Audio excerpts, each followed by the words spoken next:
कहानी की शुरुआत होती है और हम मेसन नाम के एक सिपाही को देखते हैं जो अपने कमरे में बैठा है और अपनी जिंदगी के बारे में बता रहा है। वह कहता है कि उसकी जिंदगी की शुरुआत बड़े ही साधारण तरीके से हुई थी। जैसे सारे लोगों की जरूरतें थीं, उसकी भी वैसी ही जरूरतें थीं। वैसे ही वो आगे बढ़ने लगा और भर्ती हो गया। मिलिट्री के बाद उसे डाल दिया गया स्पेशल फोर्सेस में। इसी बीच उसकी शादी हो गई जेनी नाम की लड़की से और इनका पहला बच्चा हुआ जो एक बेटी है। लेकिन उसके बाद से मेसन की जिंदगी बदलने लगी। उसे अपना अगला मिशन मिला। तब वो अपनी पूरी टीम को लेकर के निकल पड़ा। इनका मिशन था कि इन्हें इवान नाम के एक तानाशाह को मारना है। लेकिन जब ये लोग रास्ते में थे तभी इनके हेलीकॉप्टर पर हमला हो गया जिसमें मेसन के सारे साथी मारे गए। लेकिन मेसन जिंदा बच गया। तब से उसने निश्चय किया कि वह स्पेशल कोर्सेज को छोड़ देगा। वो वहाँ से वापस आया और एक लॉयर बन गया। उसने अपनी लॉ की डिग्री भी पूरी नहीं की थी, फिर भी एक लॉयर के रूप में काम करने लगा। तब से उसकी जिंदगी ऐसे ही बीत रही है। अभी के समय में हम मेसन को देखते हैं जो अपनी बेटी को लेकर के स्कूल जा रहा है। उसकी बेटी का नाम है केसी। जब ये लोग रास्ते में होते हैं तब केसी बताती है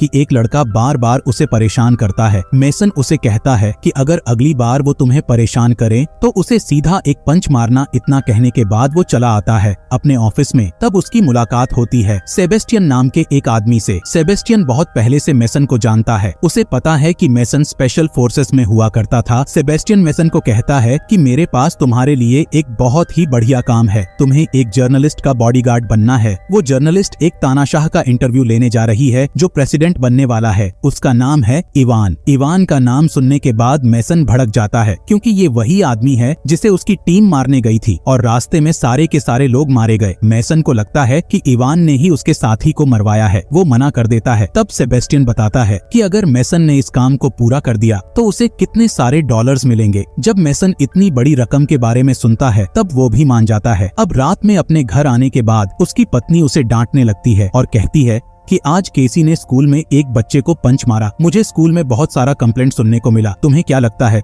उसे किसने आइडिया दिया होगा? इन बातों को सुनने के बाद मेसन चुप हो जाता है। जेनी उसे कहती है कि हमारी जिंदगी में ऑलरेडी बहुत सारी मुसीबतें हैं, तुम और मुसीबतों को क्यों बढ़ा रहे हो? तब मेसन उसे कहता है कि मैं थोड़े दिनों के लिए बाहर जा रहा हूँ एक काम के लिए। सेबेस्टियन ने मुझे एक काम दिया है जिसमें बहुत सारे पैसे मिलेंगे। वो सारे सामान को लेकर के जाने लगता है। तब जेनी भी मान जाती है। उसे लगता है कि अगर मेसन थोड़ी दिन दूर रहेगा तब कहीं उसे समझ में आए अपने परिवार के बारे में। फिर मेसन यहाँ से निकल पड़ता है और जाकर के मिलता है जर्नलिस्ट क्लेयर से। ये दोनों जाकर के बैठ जाते हैं प्राइवेट जेट में। तब क्लेयर उसे बताती है कि आखिर मेसन को यहाँ पर क्या करना है। उसे हमेशा ही क्लेयर के साथ रहना है चाहे कुछ भी हो जाए। अगर उसकी तरफ कोई भी खतरा है तो मेसन को उसका ध्यान रखना है। तभी इनका प्लेन लैंड कर जाता है और हम इवान को देखते हैं। इवान स्वागत करने लगता है क्लेयर का क्योंकि वो उसका इंटरव्यू लेने के लिए आई है। और दूसरी तरफ इवान के सारे आदमी तलाशी लेते हैं। मेसन की तलाशी लेने के बाद वो इन्हें कार में बैठा देते हैं। तब इवान मेसन के बारे में उसकी सारी चीजें बताने लगता है। मेसन समझ जाता है कि इवान ने पूरी रिसर्च की है उसके बारे में। उसे पता है कि मेसन कभी स्पेशल फोर्सेस में हुआ करता था। धीरे धीरे ये लोग आगे बढ़ने लगते हैं। जैसे ही ये लोग एक पुल के ऊपर पहुँचते हैं इनके आगे वाली गाड़ी ब्लास्ट हो जाती है जिसमें सिक्योरिटी वाले बाकी लोग थे। फिर चारों तरफ से रेबलर्स इन्हें घेर लेते हैं और गोलियां चलाना शुरू कर देते हैं। मेसन जैसे ही इस चीज को देखता है वो चौकन्ना हो जाता है और खुद गाड़ी चलाना शुरू कर देता है। एक एक करके वो सारी गाड़ियों को कुचल देता है, रेबलर्स को मारता है और गाड़ी रोक करके बाहर आ जाता है। बंदूक के साथ वो एक एक करके उन्हें मारने लगता है। जब उसे लगता है कि सारे लोग मर चुके हैं तब वो जाता है सिक्योरिटी वाली कार के पास और अंदर से सारी बंदूकों को बाहर निकालता है। इन चीजों को देखने के बाद इवान जाता है मेसन के पास और कहता है कि तुम यहाँ क्या कर रहे हो? हमें गांव वापस चलना पड़ेगा जहाँ पर मेरे सारे लोग हैं। अगर इन लोगों ने मुझ पर हमला किया है यानी कि वो मेरे गांव भी जाएंगे। वहाँ के सारे लोगों को मारने के लिए मेसन कहता है कि उन लोगों को बचाना मेरा काम नहीं है। मेरा काम है सिर्फ क्लेयर को बचाना। जिन लोगों ने तुम पर हमला किया है वो तुम्हारे ही लोग हैं। तुम्हें अब तक ये बात समझ में आ गई होगी। तो अब तुम्हें डिसाइड करना है कि तुम किन्हें बचाना चाहते हो और किन्हें मारना चाहते हो। इतना कहने के बाद वो क्लेयर को लेकर के यहाँ से निकल जाता है और जंगल में आगे बढ़ने लगता है। थोड़ी देर के बाद क्लेयर थक जाती है। तब ये लोग बैठ जाते हैं। मेसन अपना फोन बाहर निकालता है और वो सीधा कॉल करता है सेबेस्टियन को। उसे बताता है कि यहाँ पर क्या हुआ। सेबेस्टियन कहता है कि चिंता करने की कोई बात नहीं है, मेरे पास तुम लोगों की लोकेशन है। जितनी जल्दी हो सके मैं वहाँ पर चॉपर भेजने की कोशिश करता हूँ। तभी यहाँ पर इवान भी आ जाता है। वो जैसे फोन को देखता है कहता है कि मुझे फोन दो, मुझे एक कॉल करना है। मेसन कहता है कि मैं तुम्हें फोन नहीं दे सकता। तब इवान कहता है कि तुम्हें शायद पता नहीं है कि मैं कौन हूँ। मैं तुम्हारे ऊपर जासूस होने के चार्जेस लगवा सकता हूँ। इस बात को सुनते ही मैसन अपनी बंदूक निकालता है और तान देता है। इवान पे कहता है कि ये ट्रिक्स मुझ पर मत चलाना, मैं एक झटके में तुम्हारा काम खत्म कर सकता हूँ। तभी क्लेयर आकर के इन दोनों के बीच में खड़ी हो जाती है और मैसन को कहती है कि तुम्हें इसे फोन दे देना चाहिए, तुम किसी की भी जान नहीं ले रहे। तो मैसन फोन दे देता है इवान को। तब इवान कॉल करता है अपने नेफ्यू जॉर्ज को। जॉर्ज जैसे ही इवान की आवाज सुनता है वह आश्चर्यचकित रह जाता है। तब हमें पता लगता है कि जॉर्ज ही मास्टरमाइंड है जो इवान को मरवाना चाहता था और इवान को भी यह बात पता है, इसीलिए जानबूझ के उसने जॉर्ज को कॉल किया है ताकि सबको पता लग जाए कि इवान अभी भी जिंदा है। बात करने के बाद वो फोन काट देता है। जब क्लेयर को यह बात पता लगती है तो वो भी परेशान हो जाती है कि इवान का नेफ्यू ही उसे मरवाना चाहता है। तब इवान क्लेयर को समझाता है और कहता है कि उसे रेबल्स ने भड़काया है। वो जानता है कि उसके लोगों की जान खतरे में है, इसीलिए वो मदद मांगता है मैसन से। मगर मैसन कहता है कि मैं तुम्हारी मदद के लिए यहाँ पर नहीं आया हूँ और क्लेयर को लेकर के वो आगे बढ़ने लगता है। जैसे ही ये लोग थोड़ी दूरी पर आते हैं, क्लेयर बात करती है मैसन से और कहती है कि हमें इवान की मदद करनी चाहिए, वो अकेला है, वो अपने लोगों की मदद करना चाहता है। तो मैसन दोबारा मना कर देता है। क्लेयर कहती है कि आखिर तुम्हें इवान से दिक्कत क्या है, तुम उससे इतनी नफरत क्यों करते हो। इसी बीच मैसन देखता है कि यहाँ पर एक चॉपर आ गया है। उसे लगता है कि इस चॉपर को यहाँ पर सेबेस्टियन ने भेजा है। तभी अंदर से दो लोग बाहर आते हैं हथियारों के साथ और चॉपर दोबारा आसमान में चला जाता है। मैसन समझ जाता है कि ये चॉपर उनका नहीं है, जल्दी उन पर हमला होने वाला है। तब वो क्लेयर को लेकर के भागना शुरू कर देता है, मगर चॉपर वाले इन पर अंधाधुंध गोलियां चला रहे हैं। मैसन समझ जाता है कि अगर उसने चॉपर को तबाह नहीं किया तब वो लोग इनका पीछा नहीं छोड़ेंगे। वो तुरंत अपनी स्नाइपर राइफल को बाहर निकालता है और निशाना लगाने लगता है। चॉपर पर क्लेयर इन सारी चीजों को रिकॉर्ड कर रही है। मैसन अपना निशाना लगाता है और सीधा मार गिराता है पायलट को। पायलट के मरते ही चॉपर क्रैश हो जाता है। तब ये लोग भागना शुरू कर देते हैं और बाकी लोग इन पर गोलियां चला रहे हैं। क्लेयर भी भागने लगती है। बहुत देर भागने के बाद उसे एहसास होता है कि वो बहुत दूर आ गई है। मैसन उसके आसपास नहीं है। तब वो मैसन का नाम चिल्लाने लगती है। इसी बीच रेबल्स धीरे धीरे क्लेयर की तरफ आगे बढ़ रहे हैं। तब क्लेयर आकर के एक पेड़ के पीछे छुप जाती है और एक रेबल्स धीरे धीरे उसकी तरफ आगे बढ़ने लगता है, लेकिन वो क्लेयर के पास जाता उससे पहले यहाँ पर मैसन चला आता है और मार गिराता है इस रेबल को। तभी मैसन देखता है कि उसके सामने एक और रेबल है जिसने उसके ऊपर बंदूक तान करके रखा है, लेकिन वो गोली चलाता उससे पहले इवान आकर के उसे मार देता है।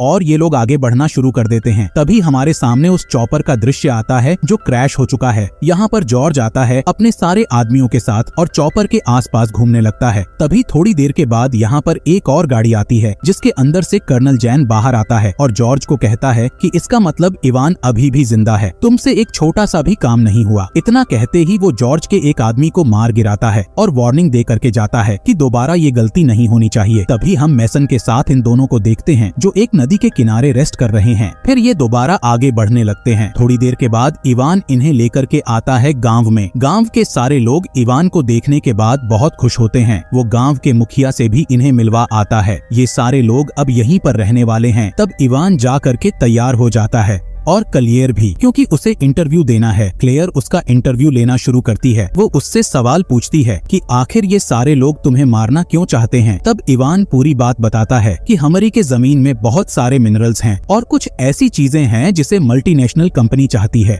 अगर उनके हाथ वो चीजें लग गई तो वो नई नई टेक्नोलॉजी का इजाद कर सकते हैं, लेकिन उसमें ये पूरा का पूरा देश बर्बाद हो सकता है। और यहाँ के लोग भी, कई बार उन लोगों ने पूरी जगह को एक्सप्लॉइट करने की कोशिश की और यहाँ के लोगों को भी मारने की कोशिश की ताकि वो सारी जमीन को हथिया ले, लेकिन उनके रास्ते में अब सिर्फ मैं ही खड़ा हूँ, इसलिए वो हर बार मुझे मारने की कोशिश कर रहे हैं। मिशन इन सारी बातों को बड़े ही ध्यान से सुन रहा होता है। इन सारी बातों को सुनने के बाद उसे समझ में आता है कि इवान बुरा आदमी नहीं है, बाहर के लोगों ने उसे बुरा बनाया है। मैसन इन सारी बातों के बारे में सोचते रहता है। अगली सुबह वो जाता है क्लेयर के पास, उसे कहता है कि जल्दी से तैयार हो जाओ, हमें यहाँ से निकलना है। तभी यहाँ पर इवान आ जाता है और कहता है कि इतनी जल्दी तुम्हें यहाँ से नहीं जाना चाहिए, यहाँ पर रुको और सच्चाई को देखो कि आखिर तुम्हें यहाँ पर क्यों भेजा गया था। तभी मैसन कॉल करता है सेबेस्टियन को और उससे पूछता है कि यहाँ पर क्या चल रहा है। तब सेबेस्टियन उसे पूरी बात बताता है और कहता है कि तुम्हें कभी भी क्लेयर की सुरक्षा के लिए नहीं भेजा गया था, मैंने तुम्हें इसलिए चुना था ताकि तुम इवान को मार सको। मुझे ये बात पहले से पता थी कि तुम भी इवान के दुश्मन हो, तुम्हें वो आदमी पसंद नहीं है, उसने तुम्हारे सारे साथियों को एक झटके में खत्म करवा दिया, इसीलिए ये काम तुम्हारे लिए आसान होता, उसे मारो और अपने इनाम पाओ। इन बातों को सुनने के बाद अब मैसन फोन काट देता है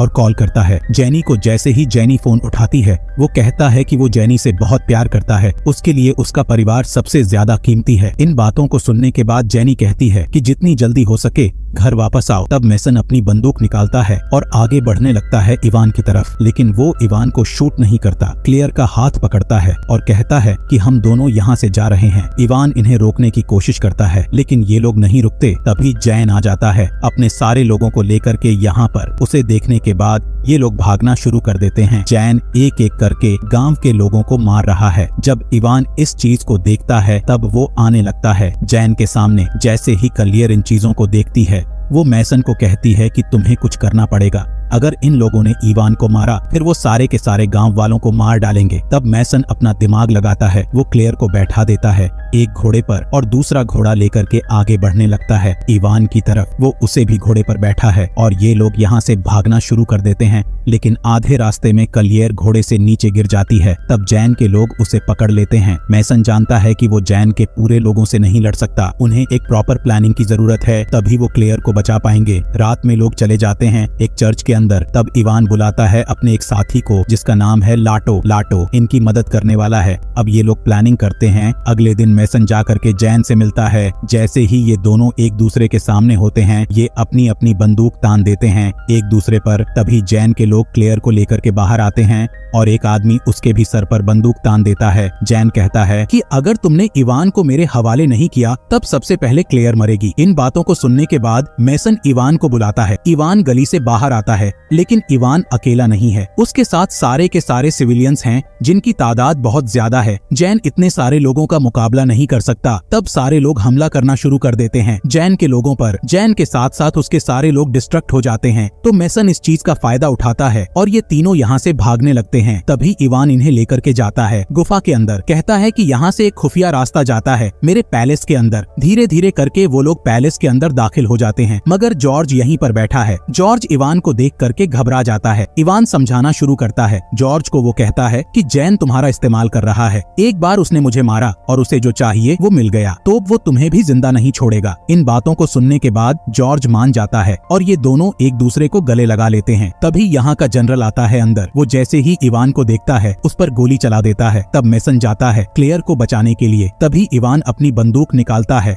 और वो मार गिराता है जनरल को। तभी इनकी नजर पड़ती है जॉर्ज पर। ये लोग देखते हैं कि जॉर्ज को गोली लगी है। वो इवान के गोद में ही अपना दम तोड़ देता है। इवान बहुत ही ज्यादा दुखी है क्योंकि उसने अपने नेफ्यू को खो दिया। इसी बीच इस कमरे के अंदर पल्डनियन सोल्जर्स चले आते हैं, सब बंदूक तान देते हैं इवान पर। तब इवान उनके सामने खड़ा होता है और भाषण देना शुरू करता है। उन्हें समझाने की कोशिश करता है कि आखिर असली दुश्मन कौन है और वो लोग क्या चाहते हैं। इन सारे लोगों की जान खतरे में है, उनका असली दुश्मन है कर्नल जैन है। तभी धीरे धीरे करके कर्नल जैन के लोग आना शुरू कर देते हैं, लेकिन अब वो लोग गोली चलाते उससे पहले पल्डनियन सोल्जर्स उन पर टूट पड़ते हैं। तब चारों तरफ से गोलियां चलने लगती हैं। इवान, मेनस और क्लेयर ये तीनों डेस्क के पीछे आकर के छुप जाते हैं। क्लेयर इन सारी चीजों को अपने फोन में रिकॉर्ड कर रही है। अब मेनस कहता है कि मेरी पहली प्रायोरिटी है कि मैं तुम दोनों को सेफ रखूं। वो उन्हें लेकर के पीछे आने लगता है, लेकिन जैन को इन बातों का एहसास हो जाता है। वो भी अपने आदमियों को लेकर के इनके पीछे पीछे आता है। अब चारों तरफ से गोलियां चल रही हैं। मेसन एक एक करके सारे लोगों को मार रहा है। जब ये लोग निकलने वाले होते हैं तो मेसन क्लेयर और इवान को कहता है कि तुम दोनों पहले यहाँ से निकलो। जब वो लोग जाने लगते हैं तभी जैन टूट पड़ता है। मेसन पे इन दोनों के बीच बहुत देर तक घमासान लड़ाई होती है। इसी लड़ाई के दौरान जैन कहता है कि मैंने ही मरवाया था तुम्हारे सारे साथियों को, लेकिन तुम जिंदा बच गए। तब मेसन को एहसास होता है कि वो अब तक बेकार ही इवान को दुश्मन समझ रहा था, जबकि असली दुश्मन तो जैन है। जैन अब चाकू घुसाने की कोशिश करता है मेसन के गले में। तभी यहाँ पर क्लेयर आ जाती है और वो जैन को बेहोश कर देती है। तब ये लोग नीचे आने लगते हैं, लेकिन रेबलस की तादाद बहुत ही ज्यादा है। वो चारों तरफ से गोलियां चला रहे हैं। जब इन चीजों को मेसन देखता है तब वो एक मशीन गन उठाता है और एक एक करके सबको मारना शुरू कर देता है। क्लेयर इन सारी चीजों को रिकॉर्ड कर रही है। ये लोग जानते हैं कि कभी भी ये लोग इन सारे रेबलस को नहीं हरा पाएंगे, इनकी तादाद बहुत ज्यादा है। लेकिन मेसन इतनी आसानी से हार नहीं मानने वाला, वो ऐसे ही इनसे लड़ते रहता है। तभी थोड़ी देर के बाद ये लोग देखते हैं कि इनके लिए मदद आ चुकी है। अब बाहर के सारे सिपाही मारने लगते हैं रेबलस को और बाकी सारे लोगों को गिरफ्तार कर लिया गया है। सबके सब बहुत ही ज्यादा खुश हैं। खास करके यहाँ के आम लोग। जैसे ही क्लेयर को वक्त मिलता है वो अपनी पूरी रिकॉर्डिंग को ब्रॉडकास्ट करवाती है। ताकि पूरी दुनिया को सच्चाई पता लग सके। जल्दी ही पूरी दुनिया को पता लग जाता है कि असली दुश्मन कौन है। हर जगह से अब मदद आने लगती है। जेनी भी मेसन को देखती है टीवी पर, तब वो खुश हो जाती है। जैसे ही मेसन को वक्त मिलता है वो वापस आता है। अपने घर पर उसे देखने के बाद उसकी बेटी बहुत खुश होती है और जेनी भी फिर समय ऐसे ही बीतने लगता है। थोड़े समय के बाद मेसन के फोन पर एक संदेश आता है। ये संदेश भेजा है। इवान ने मैसेज में लिखा है कि उसने मेसन के लिए एक गिफ्ट भेजा है। मेसन तुरंत जाकर के अपना अकाउंट बैलेंस चेक करता है। तब उसे पता लगता है कि उसके लिए इवान ने $5 मिलियन भेजे हैं। इन चीजों को देखने के बाद मेसन खुश हो जाता है। Thanks for watching.